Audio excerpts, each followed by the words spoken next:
Bilasizlar, biz hamma mashina ham uyda qo'yavermaymiz. Faqat bozordan arzon narsa so'raganlar. Insoflilar mashinani videosini qo'yib beramiz. Mana mashinamiz bugun ham yaxshi Cobalt savdo qilib qo'ydim sizlar uchun. Mashinamiz yil 2022-yilda ekan. Avtomat ekan, 4 ta yaxshi yumshoq balonlar ekan. Metan gazlari ham o'stirib qilib qo'yilgan ekan. Zapaskasi har doimgidek joyida mana.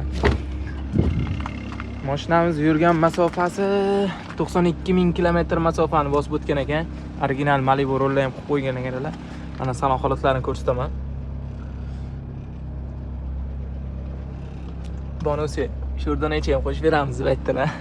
Egalar hazilkash inson ekanlar. Mana motor holatlarini ko'rsataman. Mashina zavod bo'lib turibdi hozir. Mana ishlashni o'zingizlar ko'rib turibsizlar.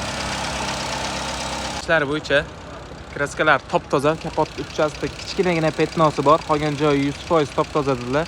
O'zim kallam bilan javob beraman, probeklari dedilar. Yana ustalar ham olib kelib ko'rsatib tekshirtirib olishingiz mumkin. Mashinamizning narxini 11,300 ga ko'ndirib qo'ydim. Yana ozgina kelishadigan joyi bor, ko'p emas lekin deb aytdilar egalari. Probek kraskalari hamma yog'i o'zim javob beraman deb aytdilar.